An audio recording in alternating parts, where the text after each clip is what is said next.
Herkese merhaba arkadaşlar. Kanalıma hoş geldiniz. Yepyeni bir videoyla karşınızdayım. Arkadaşlar bugünkü videomuzda Türkiye'nin güzel oyuncusu Ebru Şahin'den yepyeni görüntüler geldi. Ben de bu görüntüleri sizler için YouTube kanalımda video halinde sunuyorum.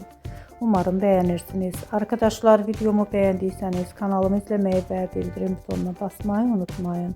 Şimdilik benden bu kadar olsun. Yeni videomuzda görüşmek üzere. Hoşça kalın.